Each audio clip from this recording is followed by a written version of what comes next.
अगला सम स्टार्ट करने से पहले, that is your question number 4 जो आप कर रहे हो, उससे पहले मैं एक एडजस्टमेंट डिस्कस करूंगा। माइट भी आपने 11 में थोड़ा बहुत इसके बारे में पढ़ा हो, बट इसको काफी डिटेल में समझना, बिकॉज ऐसे टाइप का एडजस्टमेंट एग्जाम में कई बार पूछा जा चुका है, बोर्ड एग्जाम में। ठीक है, देखो एडजस्टमेंट का नाम क्या है, पहले ध्यान से पढ़ना। गुड्स लॉस्ट बाय, मतलब गुड्स में आग लग गया और गुड्स चला गया हमेशा हमेशा के लिए। ठीक है, अच्छा अब यहां पे मैं आप लोगों को फायर को बेस लेके एग्जांपल लेके पूरा समझाने वाला हूं, बट वही लॉजिक अगर गुड्स लॉस्ट बाय थेफ्ट आता है तो भी फॉलो करना है, वही logic goods lost in transit आता है तो भी वही फॉलो करना है। अच्छा, गुड्स लॉस्ट बाय फायर मतलब आग लग के खराब हुआ, गुड्स लॉस्ट बाय थेफ्ट मतलब चोरी हो गया, गुड्स लॉस्ट इन ट्रांजिट मतलब ट्रांसपोर्टेशन में खराब हो गया, ट्रांजिट मतलब ट्रांसपोर्टेशन में खराब हो गया। ठीक है, अब यहां पे ना मैंने 3 पॉसिबिलिटी आपके सामने रखी है। सबसे पहला पॉसिबिलिटी नंबर 1 क्या है, पढ़ो जरा। मतलब आपके गुड्स में आग लगा बट उस गुड्स पे कोई इंश्योरेंस नहीं है, पॉइंट समझा। दूसरा पॉसिबिलिटी क्या है, विच इज वेरी रेयर, है फुल इंश्योरेंस क्लेम एडमिटेड। मतलब क्या हमारे गुड्स में आग लगी है बट हमारे गुड्स पे इंश्योरेंस था और कंपनी ने पूरा का पूरा अमाउंट क्लेम के लिए एडमिट कर लिया। एडमिट मतलब अप्रूव कर दिया कि हाँ भाई हम आपको पैसा दे देंगे जितना गुड्स में आग लगाए। जैसे गाड़ी का एक्सीडेंट होता है ना, तो इंश्योरेंस होगा तो गाड़ी का कैसा पैसा मिलता है कि हाँ भाई चलो तुम बनवा लो हम पैसा भर देंगे। तो यूजुअली तुमने देखा होगा थोड़ा हम लोग पे करते हैं और बाकी का कंपनी पे करती है। यहाँ पे कंपनी ज्यादा ही दयालु हो गई, कंपनी बोली जाओ हम पूरा का पूरा क्या कर लेंगे भाई, एडमिट कर देंगे, अप्रूव कर देंगे। ठीक है, तीसरा option which is very practical क्या है, देखो goods of ₹10,000 destroyed by fire but insurance company admitted claim for, मतलब क्या हमारे 10,000 के गुड्स में आग लगा बट कंपनी क्या बोलती है हम आपको 6,000 तक का अप्रूवल देंगे, हम 6,000 रुपए आपको पे कर देंगे। पॉइंट समझा, यानी कि बाकी का 4,000 अपने को मिलने वाला नहीं है। क्लियर है, अब चलो एक एक करके बात करेंगे तीनों पॉसिबिलिटी की। सबसे पहले let's concentrate and possibility number 1, that is आपके गुड्स में आग लगा, आपके गुड्स पे कोई इंश्योरेंस नहीं है, या इंश्योरेंस है भी तो कंपनी बोलती है हम आपको कुछ नहीं देने वाले, वो it is as good as no insurance. समझा ना। देखो पहले तो ना केस वेस छोड़ो, तुम एक चीज किडनी में फिट कर लो जो मैंने पहले भी आपको कई एडजस्टमेंट्स में बताई है कि गुड्स रिलेटेड कोई भी एडजस्टमेंट आएगा ना, ये शॉर्टकट याद रखना, उसका पहला इफेक्ट ट्रेडिंग में दिखाने का। फिर से बोल रहा हूं, any adjustment related to goods आता है तो आप क्या करोगे, उसका पहला इफेक्ट कितना दिखाओगे, ट्रेडिंग अकाउंट में। कहां दिखाने का।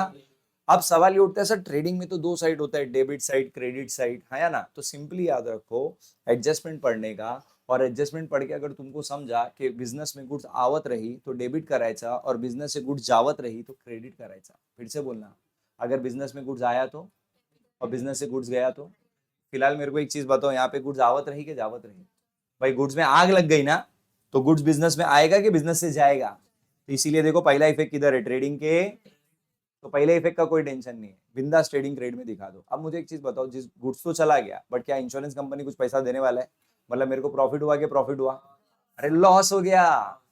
तो लॉस किधर दिखाने का, पीएनएल के। भाई जो भी लॉस होता है वो हम कहाँ दिखाते हैं, प्रॉफिट एंड लॉस के डेबिट साइड पे। इज इट क्लियर, कोई डाउट है। ठीक है, नेक्स्ट एडजस्टमेंट पढ़ो, मतलब नेक्स्ट पॉसिबिलिटी।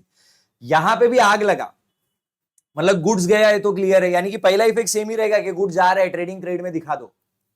बट यहाँ पे एक छोटा सा चेंज है, क्या हुआ, कंपनी क्या कर रही है, पूरा का पूरा क्लेम एडमिट कर रही है। पूरा का पूरा क्लेम एडमिट कर रही है मतलब कंपनी पूरा का पूरा पैसा देने को तैयार है। तो मेरे को बताओ अगर मेरे को पूरा पैसा देने के लिए रेडी है कंपनी, तो क्या मेरा कोई लॉस हुआ, तो प्रॉफिट भी नहीं हुआ बेटा, लेकिन मेरा कोई लॉस नहीं हुआ। बेसिकली मेरा जो गुड्स गया मेरे को उसके बदले पैसा मिलने वाला है, हाँ या ना।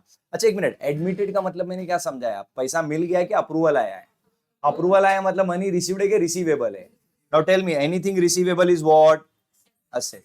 तो इसका सेकंड इफेक्ट किधर आएगा, बैलेंस शीट के असेट साइड पे। बोलो समझला कि नहीं समझला। फिर से बोलना, गुड्स में आग लगा ट्रेडिंग ट्रेड में दिखाने का, बट कंपनी बोला कि ठीक है हम तुमको पैसा देने को रेडी है, तो मनी रिसीवेबल है तो कहां दिखाने का, बैलेंस शीट के एसेट साइड पे। पहले बताओ ये दोनों केस में फर्क समझा क्या, केस इफेक्ट 1 तो दोनों में सेम ही है। चलो अब थर्ड केस पे आ जाओ विच इज वेरी प्रैक्टिकल। यहां पे भी देखो आपके गुड्स में आग लगा, कितने के गुड्स में आग लगा, मतलब 10,000 का गुड्स गया, ये तो क्लियर है ना। तो अगर गुड्स जा रहा है तो हम पहला इफेक्ट किधर दिखाएंगे, ट्रेडिंग क्रेडिट में। अरे हाँ या ना, तो ट्रेडिंग क्रेडिट में हम दिखा देंगे भाई 10,000 का गुड्स गया, बट कंपनी कितना क्लेम एडमिट कर रही है, अच्छा 6,000 क्या बोला है, सेटल्ड बोला है कि एडमिटेड बोला है, मतलब मनी रिसीव्ड है कि रिसीवेबल है, एनीथिंग रिसीवेबल इज व्हाट। तो सेकंड इफेक्ट देखो, इसका भी बैलेंस शीट के एसेट में आएगा कितना, लेकिन सुनो ना, गुड्स कितने का था, कंपनी कितना दे रही है, तो बाकी का 4,000 तो डूब गया ना, तो प्रॉफिट है कि लॉस है, तो वो लॉस किधर दिखाएंगे। तो दिस इज द एडजस्टमेंट जिसके 3 जगह पे आपको इफेक्ट्स दिखाने हैं। पहला फिर से बोलना, गुड्स में आग लगा, इसके लिए गुड्स गया तो ट्रेडिंग क्रेडिट में कितना आएगा, पूरा 10,000 आएगा, क्योंकि गुड्स तो पूरा 10 का गया। कंपनी कितना देने वाली है, 6,000, मनी रिसीवेबल 6,000 है, इसके लिए 6,000 किधर दिखाएंगे भाई, असेट में, और बाकी का 4,000 मिलने वाला नहीं है, तो इट्स अ लॉस, लॉस हुआ तो पीएनएल के डेबिट में। समझ ला कि नहीं समझ ला। और क्या लिखना है मैंने वो भी देखो मेंशन कर दिया है। अगर आप ट्रेडिंग क्रेडिट में लिख रहे हो तो आप क्या लिखोगे, गुड्स लॉस्ट बाय, समझा क्या लिखने का, goods lost by fire, goods है ना, रीजन गुड्स जा रहा है बोल के, ठीक है। असेट में क्या लिखने का, इंश्योरेंस क्लेम बाय फायर नहीं लिखने का, खाली इंश्योरेंस क्लेम लिखने का, समझा क्या। और पीएनएल में क्या लिखने का, लॉस बाय फायर। अब देखो जैसे कि मैंने बोला था, फायर के बदले थेफ्ट की वजह से भी तो गुड्स जा सकता है ना, तो सेम इफेक्ट आएगा बट वर्डिंग चेंज हो जाएगा, गुड्स लॉस्ट बाय फायर के बदले क्या आएगा, theft. Insurance claim by theft मत लिखना, सिर्फ इंश्योरेंस क्लेम लिखना, इतना अंग्रेजी आना चाहिए। और यहाँ पे क्या लिखोगे, लॉस बाय, समझा। वही अगर ट्रांसपोर्टेशन में खराब हुआ, ट्रांजिट में, तो क्या लिखने का, फायर के बदले goods lost in transit, insurance claim वैसे ही रहेगा, और ये आएगा लॉस, लॉस इन ट्रांजिट, समझा, क्लियर है। चलिए पहले ये इफेक्ट्स ऐसे ही कॉपी कर लेना, क्योंकि इसको तुम वो अपन टेबल जो बना के लिखे है ना उसमें लिखने जाओगे, फिर तीसरे इफेक्ट में कंफ्यूज हो जाओगे, और ये कैसा एक साथ रहेगा तो एक साथ रिवाइज हो जाए जल्दी।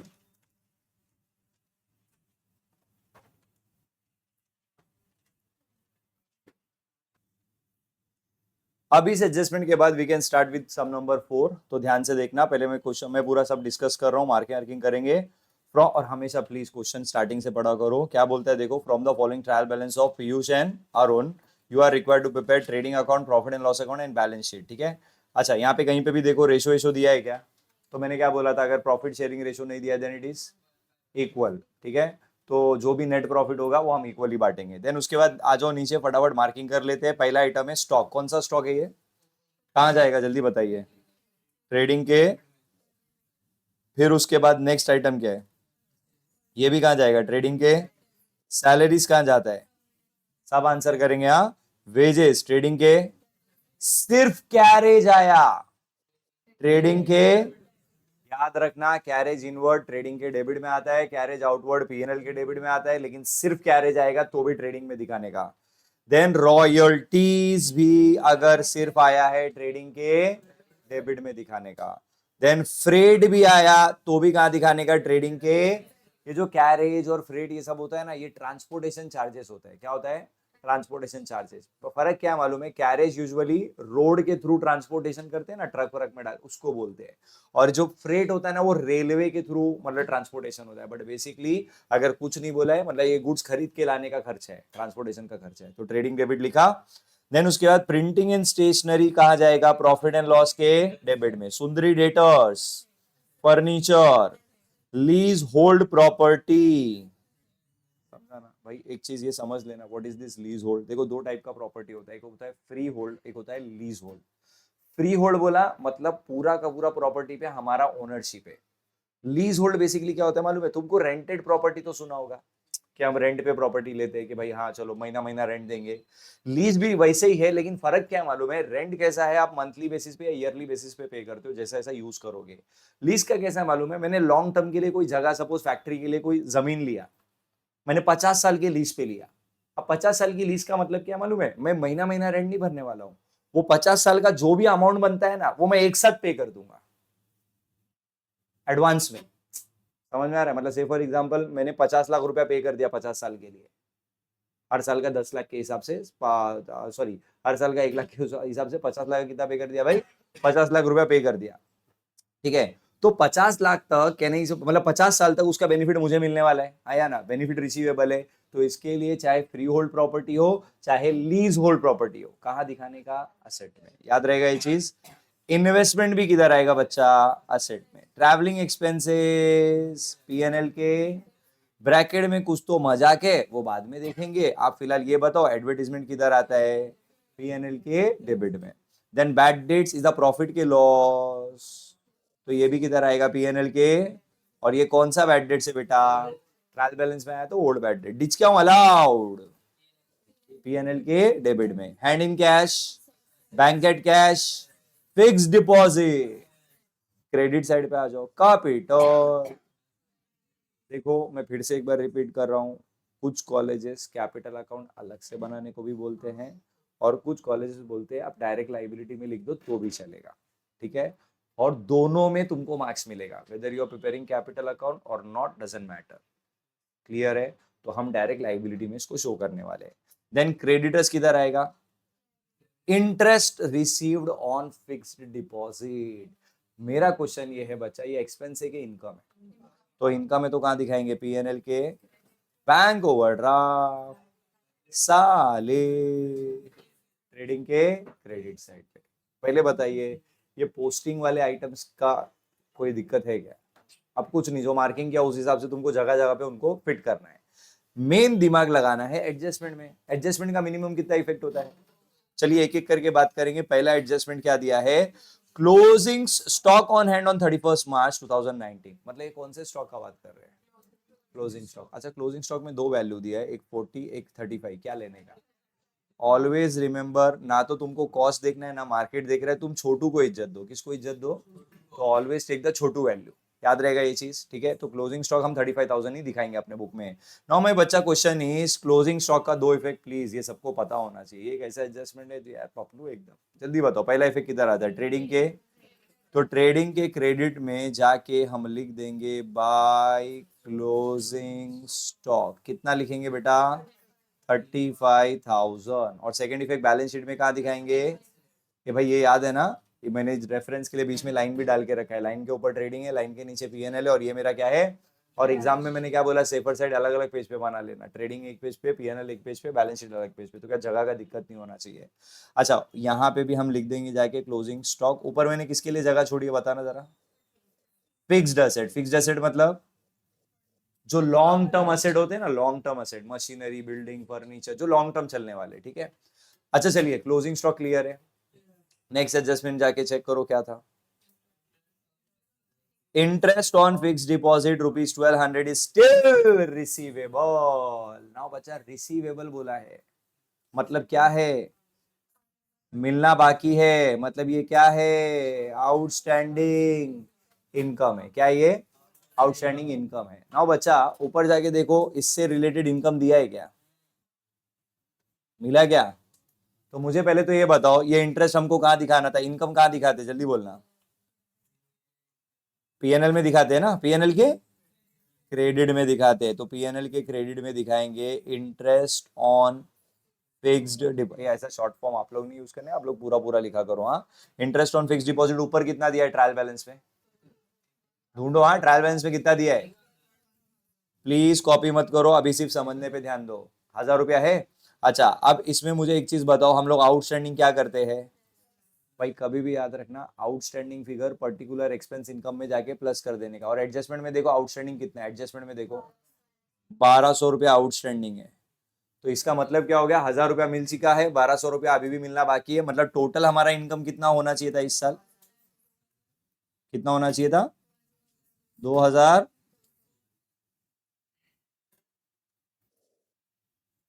2,200। ये समझा क्या बंधु, समीर, अभी नहीं बाद में बेटा, पूरा मौका मिलेगा, स्क्रीन लेके कहाँ भागूंगा मैं, ठीक है। फिलहाल मुझे इतना बताइए, ये जो आउटस्टैंडिंग आपने यहाँ पे ऐड कर तो दिया, पर ये इनकम रिसीव्ड है कि रिसीवेबल है, तो आउटस्टैंडिंग इनकम का सेकंड इफेक्ट किधर आता है, लाइबिलिटी के असेट। तो असेट साइड पे सुनो ना, ये फिक्स डिपॉजिट से रिलेटेड है, और असेट में देखो फिक्स डिपॉजिट ऑलरेडी आने वाला है, ढूंढो जाके जरा फिक्स डिपॉजिट,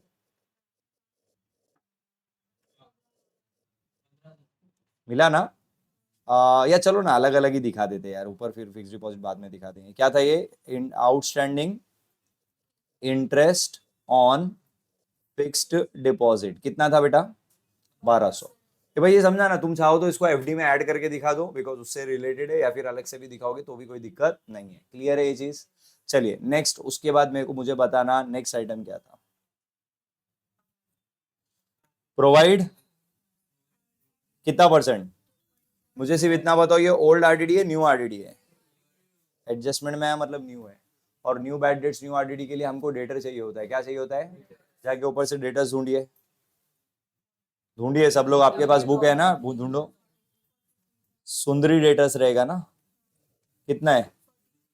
43,000 मिला क्या? इसमें से पहले अगर आपको याद होगा तो हम न्यू बैड डेट्स माइनस करते थे, बट फिलहाल न्यू बैड डेट्स नहीं है, तो हम डायरेक्टली क्या माइनस करेंगे? न्यू कितनी परसेंट निकालिए? 2.5%।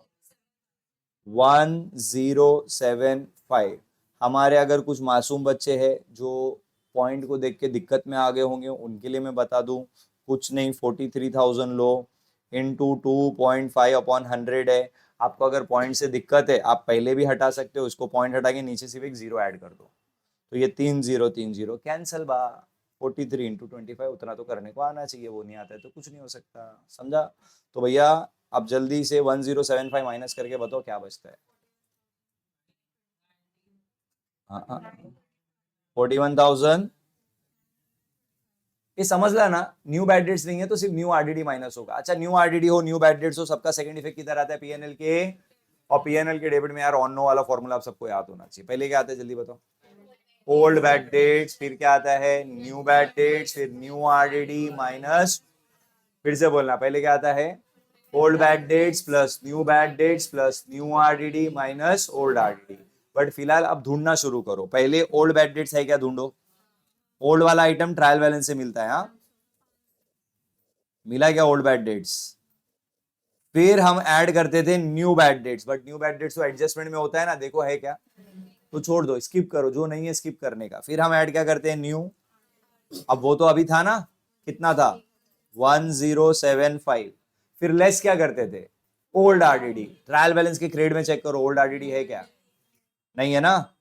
तो बस इसको बाहर निकाल दो, कितना हो जाएगा बेटा? 1575। फॉर्मूला पूरा याद रखना, on no old bad debts plus new bad debts plus new RDD minus old RDD. Clear है? चलिए नेक्स्ट एडजस्टमेंट की तरफ बढ़ते हैं। क्या दिया जरा पढ़ो। ए वेरी डिफिकल्ट एडजस्टमेंट यार। Depreciate what? कितना परसेंट? तो जाके फर्नीचर ढूंढिए, 20,000। एंड फर्नीचर हम लिखते किधर पे बेटा? तो इट्स अ फिक्स्ड एसेट, तो ये ऊपर आएगा। कितना था? 20,000। कितना डेप्री है? 5% निकालिए जरा। 10 माइनस करिए इसको। ओके, डेप्री का सेकेंड इफेक्ट पीएनएल के, तो डेप्री ऑन क्या था? कितना डेप्री था? 1010। बोलिए कोई दिक्कत है इसमें? श्योर ना? नेक्स्ट एडजस्टमेंट जिसके बारे में हमने थोड़ी देर पहले भी वार्तालाप की थी, पढ़िए जरा क्या दिया है। बस यहीं पे रोक लो अपने आप को। Goods of ₹8,000 destroyed by fire, मतलब 8,000 के गुड्स में आग लग गया, मतलब गुड्स आवत रही के जावत रही। और मैंने क्या बोला था, जब भी फर्म से गुड्स जाएगा तो ट्रेडिंग में कहा दिखाने का? तो ट्रेडिंग के क्रेडिट में जाके हम लिखा देंगे बाय गुड्स डिस्ट्रॉयड या फिर लॉस्ट बाय फायर। समझ ला क्या नहीं समझ लो? कितने के गुड्स में आग लगा? 8,000 का गुड्स चला गया। अब देखो कुछ इंश्योरेंस वाले दे रहे कि नहीं दे रहे? कितना देने को रेडी है? 6,000। भाई बुक में देखने का क्या मिल रहा नहीं मिल रहा। 6,000 रुपया मिलने वाला है ना? अच्छा, एडमिटेड बोला है, मतलब मनी रिसीव्ड है कि रिसीवेबल है? तो असेट साइड पे ऊपर जगह है काफी, तो मैं यहाँ लिख दे रहा हूँ इंश्योरेंस। क्या लिखेंगे? क्लेम। कितने का इंश्योरेंस क्लेम मिलने वाला है? सुनो ना, गुड्स कितने का था? कंपनी वाले तो सिर्फ 6,000 दे रहे, तो 2,000 का प्रॉफिट ना। क्या हो गया? तो लॉस हुआ तो कहाँ दिखाएंगे? पीएनएल के। तो लॉस बाय फायर, कितने का लॉस हुआ? कौनो दिक्कत? श्योर? समझ गया? चलो आगे बढ़ो, तो नेक्स्ट एडजस्टमेंट। ये खत्म? कुछ बचा है क्या? हिडन एडजस्टमेंट बचा है ना बच्चा? तो जरा देखो हिडन एडजस्टमेंट में, पहला तो मेरे को एक चीज बताओ, एडवर्टीजमेंट किधर आता है? पीएनएल के। तो टू एडवर्टीजमेंट, एडीवीटी लिख दिया, पूरा लिखना। कितना था बेटा? 30,000, बरोबर है? अब सुनिए ना, प्रॉब्लम क्या है मालूम है, मुझे एडवर्टीजमेंट से दिक्कत नहीं है, उसके ब्रैकेट में जो इन्फॉर्मेशन दिया ना उससे दिक्कत है। मुझे बताओ फाइनल अकाउंट कितने साल का बना रहे हो? Only for 1 year. बट आपने पेमेंट कितना कर दिया? मतलब आपने कम पे किया क्या एक्स्ट्रा? कितना एक्स्ट्रा पे कर दिया? बेटा 2 साल एक्स्ट्रा पे किया है तुमने। देखो टोटल पेमेंट तुमने 3 साल का किया, जिसमें से फाइनल अकाउंट सिर्फ 1 साल का है, तो आपने 2 साल एक्स्ट्रा पे कर दिया ना। अच्छा अगर मैं बोलूँ कि आपने 4 साल का पे किया है, तो आपने एक्स्ट्रा कितना पे किया? 4 साल। अपन फाइनल अकाउंट 1 ही साल का बना है, तो 1 साल के ऊपर आप जो भी पे करो दैट इज योर प्रीपेड। पहले पीरियड वाइज समझा। अब दिक्कत ये कि सर अमाउंट कैसे निकालेंगे? प्रीपेड है, चलो ये तो समझ में आ गया, एक्स्ट्रा पे किया। और प्रीपेड ऐड होता है कि लेस होता है? तो यहाँ पे लिखेंगे प्रीपेड। बट मैंने 20,000 कैसे लिख दिया, तुमको ये समझा क्या? अब ये समझाता हूँ मैं, सुनो। ये जो 30,000 का पेमेंट है, ये कितने साल का पेमेंट है बेटा? ये 3 साल का है। 3 ईयर्स बोला है ना, तो इसको डिवाइड बाई 3 करो ना यार। तो 1 साल का कितना होता है? तो 2 साल का कितना हो गया? अपन ने एक्स्ट्रा 2 साल का भरा है, यानी कि 20,000 एक्स्ट्रा भर दिया है। समझ में आ रहा है? अपने को सिर्फ करंट ईयर का जो 10,000 है वो आउटर कॉलम में दिखाना है। ये समझा सबको? फिर से बोल रहा हूँ, 3 साल का पेमेंट था, डिवाइड बाई 3 करो, तुमको 1 साल का पेमेंट मिल जाएगा। फिर जितना साल प्रीपेड है उससे मल्टीप्लाई कर दो, 2 साल प्रीपेड है, इसके लिए 20,000 हो गया। करला कि नहीं करला? अच्छा अगर ये समझा ना, मुझे एक चीज बताना। सपोज हमने 40,000 पे किया है, ध्यान से सुनो, कितना पे किया है? For 5 years. तो पहले तो बताओ 1 साल का कितना होगा, डिवाइड बाई 5 करके कितना होगा? 1 साल का भाई डिवीजन आएगा ना, 8,000 रुपया होता है ना। अच्छा 8,000 रुपया 1 साल का है, तो मेरे को एक चीज बताओ, मैंने 5 साल पे किया, मैंने एक्स्ट्रा कितना पे किया? भाई 5 में से करंट ईयर यानी कि फाइनल अकाउंट का 1 साल हो गया, तो 4 साल एक्स्ट्रा है ना। तो ये अपने को पर ईयर का पता चल गया, इसको 4 से मल्टीप्लाई कर दो, तो 32,000 इज योर प्रीपेड। कैसे निकालेंगे? क्लियर है? कोई दिक्कत है इसमें? चलो अब बताइए, प्रीपेड का सेकंड इफेक्ट किधर आता है? लाइबिलिटी के ऐसे, लाइबिलिटी। तो प्रीपेड एडवर्टीजमेंट असेट में दिखाएंगे, कितना था बेटा? 20,000 प्रीपेड था ना। ये हिडन समझा कि नहीं समझा? क्लियर है? चलो विद दिस कहने से all the adjustments are done. अब 2 मिनट दे रहा हूँ, फटाफट मेरे को आइटम्स बताओ, पोस्टिंग खत्म करेंगे, टोटलिंग आप खुद से करना। बोलो क्या क्या आइटम है? किधर आएगा ओपनिंग स्टॉक? तो ट्रेडिंग के डेबिट में हम लिखेंगे ओपनिंग स्टॉक। क्या फिगर है बेटा? 30,000। फिर उसके बाद परचेजेस भी ट्रेडिंग में आएगा, कितना? 80,000। डायरेक्टली आउटर में क्यों लिखा समझा ना, बिकॉज कोई रिटर्न रिटर्न नहीं है। फिर उसके बाद क्या था बेटा? सैलरीज कहाँ आता है बेटा? सो टू सैलरीज कितना? फिर वेजेस ऊपर आता है, कितना? 7,000। फिर कैरेज भी यहीं पे आ जाएगा। फिर रॉयल्टी भी यहीं आ जाएगा, कितना बोला? फिर फ्रेट था ना, कितना है? 700। फिर प्रिंटिंग एंड स्टेशनरी तो नीचे आएगा बेटा, PNS लिख रहा हूं, अब पूरा लिखना है, कितना है? 1050। फिर सन्ड्री डेटर हो चुका है बेटा। फिर फर्नीचर भी हो चुका है। फिर लीज होल्ड प्रॉपर्टी कितना है बेटा? 25,000। फिर इन्वेस्टमेंट कितना? फिर किधर आएगा? सो टू ट्रैवलिंग एक्सपेंस कितना है बेटा? 3,450। कितना हो गया? फिर उसके बाद हो चुका है। फिर बैड डेट्स हो चुका है। फिर डिस्काउंट अलाउड, तो टू डिस्काउंट अलाउड, मैं डी ऑल लिख रहा हूँ, पूरा डिस्काउंट अलाउड लिखना है, कितना? फिर कैश इन हैंड कहाँ जाएगा? कैश इन हैंड कितना था बेटा? 7,000। फिर कैश एट बैंक कितना था? 20,000। फिर फिक्स्ड डिपॉजिट ऊपर जाके लिख दे, तो ऊपर जगह है ना, लॉन्ग थोड़ा, फिक्स्ड डिपॉजिट बोलो कितना, 15,000। फिर कैपिटल अकाउंट किधर आएगा, पार्टनर्स कैपिटल अकाउंट, क्या पार्टनर्स के नाम क्या है, पीयूष का कैपिटल कितना है पहला तो वो बताओ, कितना है।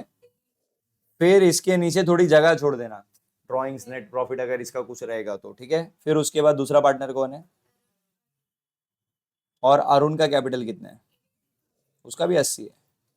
ये समझा ना, दोनों के बीच में गैप रखने का, बिकॉज दोनों का नेट प्रॉफिट आप अलग अलग ऐड करके दिखाओगे। फिर उसके बाद क्या था, सन्ड्री क्रेडिटर्स, थोड़ा जगह छोड़ के हम नीचे लिख देंगे सन्ड्री क्रेडिटर्स, कितना है बेटा, 20,500। फिर हो चुका है। फिर बैंक ओवरड्राफ्ट बाकी है, कितना है ओवरड्राफ्ट। फिर क्या था, सेल्स, सेल्स ट्रेडिंग के क्रेडिट में कितना था सेल्स। फिर डन। अब जज्बाती हो गए, मेरे को ये मत बोलना बैलेंसिंग भी कर दीजिए आप, वो तो आप करेंगे, उतना मैं कर दूंगा तो आपको भी कैसा थोड़ा एहसास कमतरी हो जाएगा ना, ठीक है। चलिए शुरू हो जाइए।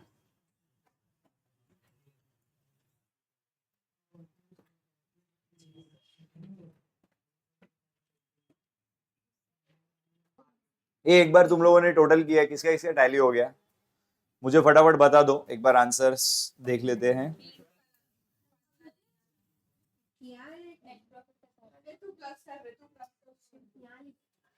ये पहला तो मुझे ये बताओ कि ट्रेडिंग का ऑब्वियसली क्रेडिट टोटल ज्यादा था, कितना था, 1,63,000। ओके, कितना बचा, 38,500 ना। ओके, और ट्रेडिंग, एक मिनट भाऊ, ये बैलेंस इस साइड क्यों आता है समझते हैं ना, बिकॉज डेबिट में अमाउंट कम है, तो इसको हम क्या बोलते हैं, ग्रॉस प्रॉफिट कैरी डाउन। और ये फिर ग्रॉस प्रॉफिट हम नीचे उतारेंगे क्या बोल के, ग्रॉस प्रॉफिट ब्रॉट डाउन। कितना बेटा, 38,500 दीदी। अच्छा सुनिए, आगे आगे आगे आगे आगे मुझे बताओ, पीएनएल में कौन सा साइड ज्यादा था, क्रेडिट ज्यादा था, कितना था क्रेडिट में पीएनएल के, 40,700, 40,700। नेट प्रॉफिट कितना बचा फिर, 14,800। सुनो ना, ये जो बैलेंस बचा है बच्चा, ये कौन सा प्रॉफिट है, और ये नेट प्रॉफिट दोनों पार्टनर्स की कैपिटल में जाएगा, लेकिन कौन से रेशो में बांटोगे, क्या नाम था पार्टनर्स का, पीयूष एंड अरुण, तो आधा आधा बांट दो। तो 14,815 में से इसको कितना मिलेगा, 1/2। 14,815 में से इसको मिलेगा 1/2, कितना होता है,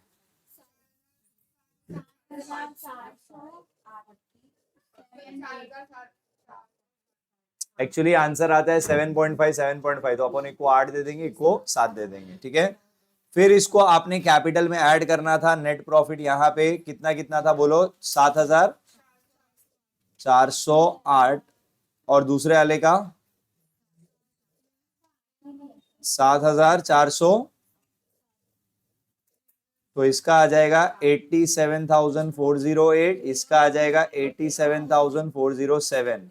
कितने पे टल्ली हुआ है बेटा, 2,00,000।